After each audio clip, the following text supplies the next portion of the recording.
South ఇండియాలోనే అతి తక్కువ ధరలకి రత్నాలనందించే ఏకైక సంస్థ 6JV. నమస్కారం. ప్రస్తుతం మనతో పాటు ఇస్కాన్ టెంపుల్ నుంచి ప్రణవానంద ప్రభుజీ ఉన్నారు. వారు ముంబైలోని గోవర్ధన్ ఇకో విలేజ్ ఆశ్రమంలో సేవ చేస్తూ ఉంటారు. ప్రత్యేకంగా శ్రీకృష్ణ భగవాన్ గురించి, ఆయన లీలల గురించి, ఆయన మహత్యం గురించి ప్రవచనాలు ఇస్తూ ఉంటారు వివిధ మాధ్యమాల్లో. వారు ప్రస్తుతం సుమన్ టీవీలో ఉన్నారు. వారితో మాట్లాడదాం. ప్రభుజీ నమస్కారం అండి. నమస్కారం. ఎలా ఉన్నారు? బాగున్నానండి. ప్రభుజీ, శ్రీకృష్ణుడి గురించి ఇంకా తెలియని రహస్యాలు, విషయాలు చాలా ఉన్నాయి అని చెప్తూ ఉంటారు. కొన్ని ఇప్పటికీ సందిగ్ధంలో ఉండిపోయినవి కూడా ఉన్నాయి. అందులో భాగంగా ఒకసారి జగన్నాథుడి గురించి మాట్లాడుకుందాం. పూరి జగన్నాథుడు రథయాత్ర ఎంత వైభవంగా జరుగుతుందో ఆ కార్యక్రమాలన్నీ కూడాను. అయితే ప్రత్యేకంగా చెప్తూ ఉంటారు, శ్రీకృష్ణ భగవానుడి గుండె ఇప్పటికీ పూరి జగన్నాథ్లో ఉండిపోయింది, ఉంటుంది అని అంటూ ఉంటారు. ఇది ఎంతవరకు నిజమండి? అయితే పూరి క్షేత్రం గురించి మనం కొద్దిగా తెలుసుకుందాం. అసలు ఎలా ఆ జగన్నాథ, బలదేవ, సుభద్ర యొక్క విగ్రహాలు అక్కడ ప్రతిష్టాపనయ్యాయి. మనకి ఇంద్రద్యుమ్న అనే ఒక మహారాజు గారు ఉండేవారు అనమాట. ఆయనకి ఒక కోరిక ఉండేది, స్వామిని నేను చూడాలి, ఆ భగవంతుని దర్శనం చేసుకోవాలి. అయితే ఆ రాజ్యంలో ఉండే ప్రజలందరికీ కూడా ఒక చాటింపు వేయించారు, ఎవరైనా ప్రత్యక్షంగా భగవంతుని చూసిన వాళ్ళు ఉంటే మాకు చెప్పండి, వాళ్ళని మేము చక్కగా సత్కరించి ఆ ప్రదేశంలో మేము కూడా భగవంతుని దర్శనం చేసుకుంటాము అని అన్నారనమాట. అయితే అప్పుడే ఆ రాజ్యానికి ఉత్కల ప్రదేశం, ఉత్కల అంటే ఇప్పుడుండే ఒడిస్సా, అక్కడ నుంచి ఒక సాధువు వచ్చి, అయ్యా నేను ఉత్కల ప్రదేశంలో నీలాచలం అనే దగ్గర భగవంతుని దర్శనం చేసుకున్నాను అని చెప్తారనమాట. అయితే సరే అని ఈయన తన యొక్క మంత్రుల్ని ఇచ్చి పంపిస్తారు, ఆ ఉత్కల ప్రదేశంలో ఎక్కడున్నారో ఈ స్వామిని ఎతికి చూపించండి అనేసరికి అక్కడ ఒక అద్భుతమైన మంత్రి అనమాట. ఆయన బయలుదేరుతారు చక్కగా ఆ ప్రదేశాన్ని వెతకడానికి. వెళ్ళి ఈ ఉత్కల ప్రదేశం ఎక్కడ, ఈ శబర జాతికి సంబంధించిన వాళ్ళు ఆ స్వామిని ఆరాధన చేస్తూ ఉన్నారనమాట. విద్యాపతి అనే ఈయన బయలుదేరారు ఎతకడానికి. అలా అడ్రస్ కనుక్కుంటూ ఈ శబర జాతికి వచ్చేసారు. ఒక ట్రైబల్ పీపుల్ అనమాట వాళ్ళు. అక్కడికి వచ్చేసరికి ఈయన తెలిసింది, ఇక్కడ వీళ్ళు ఆరాధన చేస్తున్నారు, కానీ వాళ్ళు ఎవ్వరికి కూడా చూపించే వాళ్ళు కాదనమాట. అయితే ఏం చేశారు ఆయన, ఈ శబర జాతికి సంబంధించిన ఎవరైతే రాజు ఉన్నారో వాళ్ళ యొక్క కుమార్తెని వివాహం చేసుకుంటారు. ఆవిడ పేరు లలిత. అయితే ఈ విశ్వవసు యొక్క కుమార్తె అయిన లలితని వివాహం చేసుకొని, ఇప్పుడు అల్లుడు గారు అడిగితే చెప్పించాలి కదండి. కొన్ని రోజులు అయిపోయాక నాకు కోరిక ఉంది అని అడుగుతారనమాట. ఏంటి అని అంటే, మీరు ప్రతి నిత్యము కూడా వెళ్ళి ఆరాధన చేస్తూ ఉంటారు కదా, ఆ స్వామిని చూడాలని ఉంది అని అంటారు. అయితే సరే అని తప్పకుండా తీసుకెళ్తాను, కానీ ఎక్కడికి వెళ్తున్నానో ఆ ప్రదేశాన్ని మాత్రం మీకు చూపించాను అని ఏం చేస్తారంటే, కళ్ళకి గంతులు కట్టేస్తారు. విద్యాపతికి గంతులు కట్టేసి తీసుకెళ్ళిపోతారు. అయితే ఈయన ఏం చేస్తాడంటే, చాలా తెలివిగా ఒక ఆవాలు ఒక చిన్న సంచిలో కట్టుకొని దానికి చిన్న హోల్ పెడతారనమాట. పెట్టేసరికి ఆ ఆవాలు ఇలా సంచిలో ఇలా నడుముకి పెట్టుకుంటారు. ఒక్కొక్క ఆవాలు ఇలా పడిపోతూ ఉన్నాయన్నమాట. వాళ్ళ వే అంతా కూడా మార్గం అంతా వెళ్ళేసరికి అక్కడికి వెళ్తారు, చక్కగా దర్శనం చేసుకుంటారు. అద్భుతమైన దర్శనం కలుగుతుంది. నీల మాధవ రూపంలో భగవంతుడు అక్కడ ఉన్నారు. ఈ శబర జాతికి సంబంధించిన వాళ్ళందరూ కూడా స్వామిని ఆరాధన చేస్తూ ఉన్నారు. అక్కడ చూస్తారు, ఆయన ఒక పక్షి ఇలా అని వచ్చి అక్కడ ఉండే కుండం లోపలికి వెళ్ళి ఇలా మునిగింది. వెంటనే వైకుంఠ స్వరూపంలో చతుర్భుజ రూపాలు తీసుకొని వైకుంఠానికి వెళ్ళిపోతుంది అనమాట ఆ యొక్క పక్షి. అంత అద్భుతమైన ప్రదేశం అక్కడ. చూసేసరికి చాలా ఆనందిస్తారు. మా రాజుగారికి చెప్పాలి అని వెంటనే బయలుదేరి ఇంద్రద్యుమ్న మహారాజు గారికి చెప్తారు. చెప్తే మరి దారి ఎలా తెలియదు కదా అనేసరికి అప్పటికి ఈ ఆవాల నుంచి అన్ని చెట్లు వచ్చేస్తాయి, చిన్న మొలకలు వచ్చేసాయి అనమాట. అయితే ఇంద్రద్యుమ్న మహారాజు గారిని పట్టుకొని ఈ విద్యాపతి అక్కడి నుంచి తీసుకొని వెళ్ళేసరికి అక్కడ ఆ దర్శనం అనేది కలగదు. ఆ స్వామి అక్కడి నుంచి అంతర్ధానం అయిపోతారనమాట. ఇక్కడ విశ్వవసు బాధపడతారు, ఇంద్రద్యుమ్న మహారాజు కూడా చాలా బాధపడతారు.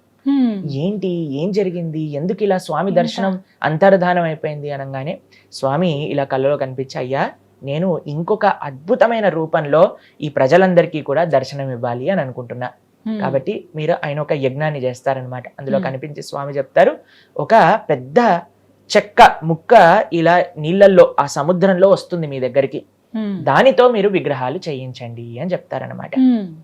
సరే అని ఇంద్రద్యుమ్న మహారాజు గారు దీన్ని తీసుకొచ్చి, కొన్ని రోజులకి భగవంతుడు చెప్పిన విధంగానే వచ్చేసింది. దాన్ని తీసుకొని చూసేసరికి ఎవరు చెక్కుతారు ఇక్కడ నుంచి విగ్రహాలు అనే లోపల విశ్వకర్మ ఒక చాలా వృద్ధ బ్రాహ్మణుడి యొక్క రూపంలో వస్తాడనమాట. వచ్చి, అయ్యా నేను చక్కగా చెక్కి పెడతాను, కానీ నేను బయటికి వచ్చేంత వరకు మీరు రాకూడదు అని చెప్తారు. ఈ కండిషన్తో లోపలికి వెళ్ళిపోతారు. గుండీచ అనంటే ఈ యొక్క ఇంద్రదుమ్న మహారాజు గారి యొక్క భార్య.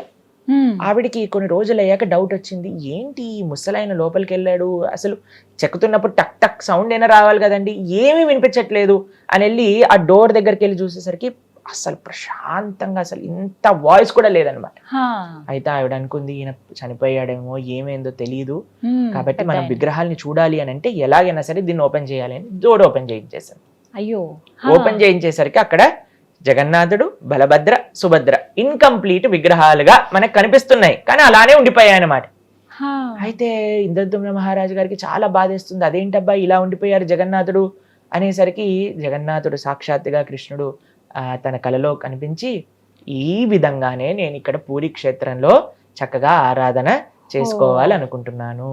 మీరు అడిగారు కదా కృష్ణుడు గుండె ఉందా అని, కృష్ణుడు గుండె కాదండి, సాక్షాత్తుగా కృష్ణుడే జగన్నాథుడిలా ఉన్నాడు అక్కడ. భగవంతుడికి భగవంతుడి యొక్క విగ్రహానికి తేడా లేదు. చాలా మంది ప్రశ్నిస్తూ ఉంటారు, సనాతన ధర్మంలో విగ్రహారాధన లేదు. మీరు చూడండి, భగవంతుడే వచ్చి నా విగ్రహాల్ని చేయించింది అని చెప్తున్నారు. కాబట్టి మనం స్వామి యొక్క శ్రీ విగ్రహాన్ని ఆరాధన చేస్తుంటే అది సాక్షాత్తుగా భగవంతుణ్ణి ఆరాధన చేసినట్టే. మన సనాతన వైదిక సంస్కృతిలో ఎన్నో ప్రమాణాలు ఉన్నాయి మనకి విగ్రహారాధన అన్నిటికంటే శ్రేష్టమైన మార్గము అని చెప్పడానికి. కాబట్టి ఎవరైతే మీ దాంట్లో విగ్రహారాధన లేదు, విగ్రహారాధన అవసరం లేదు అనే వాళ్ళందరికీ కూడా జగన్నాథుడి యొక్క లీలే ప్రత్యక్ష ప్రమాణం. స్వామి సాక్షాత్తుగా తన విగ్రహాన్ని చేయించుకున్నారు. చేయించుకున్నాకండి ఒక అద్భుతమైన ఆలయాన్ని ఇంద్రదుమ్న మహారాజు గారు నెలకొల్పుతారు. చాలా పెద్ద కథ అండి అది, మీకు కొద్దిగా చిన్నగా చెప్తాను. అయితే ఈ ఆలయం వచ్చాక ఈ ప్రతిష్ఠ ఎప్పుడైతే చేస్తారో భగవంతుడు ఇంద్రదుమ్న మహారాజు గారిని అడుగుతారు, ఇంత నా కోసం సేవ చేసావు, ఇంత తపనగా నా ఆలయాన్ని కట్టించావు, ఇంత ప్రేమతో నన్ను ఆరాధన చేస్తున్నావు, నీకు ఏదన్నా కోరిక ఇవ్వాలనుంది, మీరు ఏదన్నా వరం కావాలి అని అంటే కోరుకోండి అని అంటారనమాట. అప్పుడు ఇంద్రదుమ్న మహారాజు గారు 3 కోరికలు కోరుకుంటారు. మీరు ఎప్పుడైనా విన్నారా ఏ కోరికలు అవి అని? ఒకటి ఏంటి అని అంటే, అయ్యా నీ చేతులు ఎప్పుడు కూడా తడిగా ఉండాలి. అంటే ఏంటో తెలుసా, ఎప్పుడు కూడా తింటూ ఉండాలన్నమాట, భోజనం చేస్తూ ఉండాలి, స్వామి ప్రసాదాన్ని నైవేద్యాన్ని స్వీకరిస్తూ ఉండాలి. స్వీకరించి చేతులు కడుగుతారు కదండి, చేతులు కడుక్కోగానే ఇంకో నైవేద్యం రావాల్సిందే అక్కడికి ఇంకొకటి. కాబట్టి పూరి జగన్నాథ క్షేత్రంలో ఉండే ఒక విలక్షణమైన సాంప్రదాయం ఏంటి అని అంటే, ప్రతి నిత్యము కూడా భగవంతుడికి నైవేద్యం సమర్పణ చేస్తూ ఉంటారన్నమాట. పూరికి ఎంత మంది వెళ్తే అంత మందికి భగవంతుడి యొక్క మహాప్రసాదం అనేది లభిస్తూ ఉంటుంది. కొత్త మట్టి కుండలలో స్వామికి చేస్తూ ఉంటారనమాట నైవేద్యం. ఎంతో వేల మంది సేవకులు కేవలం భగవంతుడి యొక్క నైవేద్యాన్ని ఉండడానికి అక్కడ సేవ చేస్తూ ఉంటారు. ఎంతో బాగుంటుందండి. పూరికి వెళ్ళి మీరు చూసారనుకోండి, అసలు ఆ వంటశాల, ఆ వంట గది లోపలికి వెళ్ళనివ్వరు, బయట నుంచి చూస్తే కట్టెల పొయ్యి మీద కొత్త కొత్త కుండలతో వాళ్ళందరూ కూడా తయారు చేస్తారు. అక్కడ ఒక పెద్ద బావి ఉంటుంది, ఆ బావిలో నుంచి నీళ్లు తీసుకొచ్చి వంటింట్లో అందించటము కొన్ని తరతరాలుగా చేస్తున్నారనమాట వాళ్ళ యొక్క వంశీకుల సేవ. కొన్ని వేల మంది పూరి ఆలయంలో సేవ చేస్తూ ఉంటారు. ప్రతి నిత్యము కూడా భగవంతుడికి ఈ విధంగా నైవేద్యాలు అనేవి సమర్పణ అవుతుంది. అవందరినీ కూడా భక్తులకి పంచిపెడుతూ ఉంటారనమాట. ఇది మొట్టమొదటి కోరిక. రెండో కోరిక ఏంటి అని అంటే, అయ్యా నీ దర్శనం ఎప్పుడు కూడా భక్తులకి అవుతూ ఉండాలి. కాబట్టి పూరి క్షేత్రంలో జగన్నాథుడు చాలా కొద్దిసేపు మాత్రమే నిద్రపోతారు. మామూలు సమయంలో ఎప్పుడు కూడా దర్శనం. మీకు విషయం తెలుసా, అక్కడ విచిత్రం ఏంటి అని అంటే, స్వామికి అలంకరణ చేసేటప్పుడు కూడా భక్తులు దర్శనం చేస్తూ ఉంటారనమాట. స్వామికి అలంకరణ తీసేసి నెక్స్ట్ అలంకరణ వేస్తూ ఉంటారు, అయినా సరే భక్తులు దర్శనం చేసుకుంటూ ఉంటారు. జనరల్ గా ఆలయంలో మనం చూసాం అనుకోండి, అలంకరణ అయిపోయాక కర్టెన్లు తీసి దర్శనం ఉంటుంది, కానీ పూరిలో ప్రతి నిత్యము దర్శనమే అనమాట. మూడో కోరిక ఏంటో తెలుసా అండి, నాకెప్పుడు కూడా పిల్లలు పుట్టకూడదు. అయితే ఎందుకు ఇంద్రదుమ్న మహారాజు గారు ఇలా అన్నారు అని అంటే, ఇప్పుడు నాకు పిల్లవాడు పుట్టాడు అనుకోండి, వాడు అంటాడు ఇది మా నాన్న కట్టించిన గుడి, వాళ్ళ పిల్లవాడు అంటాడు మా తాత కట్టించిన గుడి, దీనికి నేను అర్హుణ్ణి, నాకు స్పెషల్ దర్శనాలు కావాలి, నేను చెప్పింది జరగాలి. అయ్యా ఇది నీ గుడి, నీ భక్తుల గుడి, నీకు నీ భక్తులకి ఎవ్వరు మధ్యలో రాకూడదు, చక్కగా వాళ్ళందరూ నేను సేవ చేసుకోవాలి, కాబట్టి నా అనేవాడు ఉండాల్సిన అవసరం లేదు అని అన్నారండి ఇంద్రదుమ్న మహారాజు. ఇప్పుడు చూడండి, అంత భగవంతుడు వచ్చి మీ కోరికలు నెరవేరుస్తా అని అన్నప్పుడు ఇంద్రదుమ్న మహారాజు తన కోసం తాను ఏమన్నా అడిగాడా అండి? అయ్యా నువ్వు బాగుండాలి, నువ్వు బాగా తినాలి, నువ్వు నీ భక్తులకి మంచిగా కృప చూపించాలి, నా అనేది ఉండకూడదు. నువ్వు నీ భక్తులు ఇద్దరు కూడా చక్కగా మీ పైన ప్రేమ వాళ్ళు చూపిస్తారు, వాళ్ళ పైన ప్రేమ నువ్వు చూపించు. ఇది నిజమైన భక్తి అని అంటే జగన్నాథపురిలో ఉంది. సాక్షాత్తుగా కృష్ణుడు, సాక్షాత్తుగా బలరాముడు, సాక్షాత్తుగా సుభద్ర.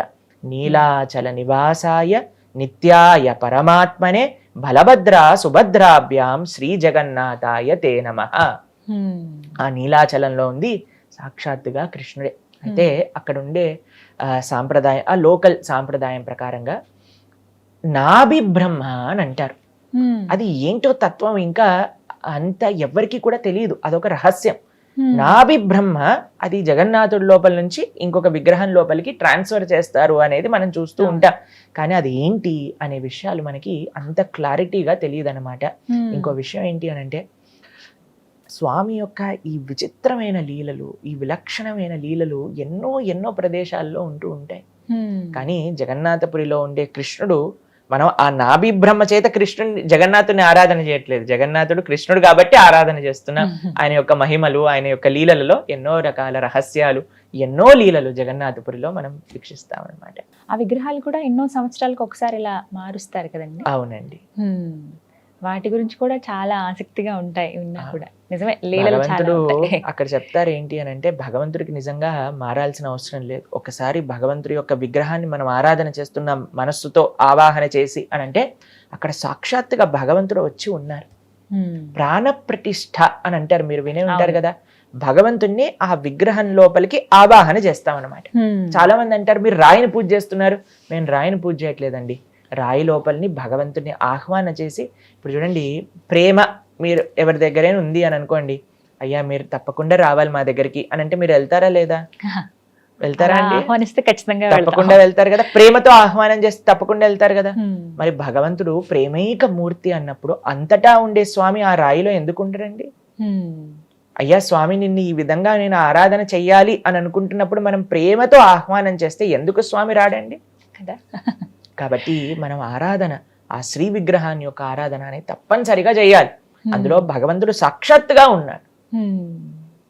కాబట్టి ఆ స్వామిని అక్కడ చూస్తే నవకలేవరం అనే ఒక ఉత్సవం చేత ఎప్పుడైతే అధిక ఆషాఢ మాసం వస్తుందో అప్పుడు మారుస్తారనమాట విగ్రహాల్ని.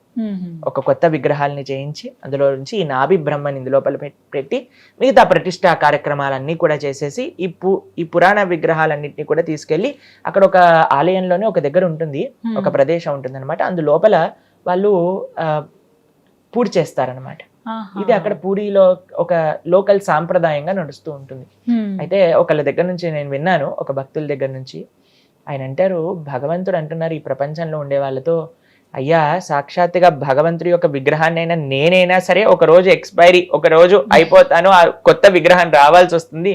కానీ ఈ ప్రపంచంలో ఉండే మనుషులు అనుకుంటారట నేను ఎప్పటికీ జీవిస్తాను, నాకు అప్పుడు ఎప్పుడు ఎండ్ రాదు అని అనుకోని వాళ్ళ జీవితంలో వాళ్ళ యొక్క ఆశల్ని, వాళ్ళ యొక్క కోరికల్ని వాళ్ళు నెరవేర్తిస్తూ వెళ్తూ ఉంటారు.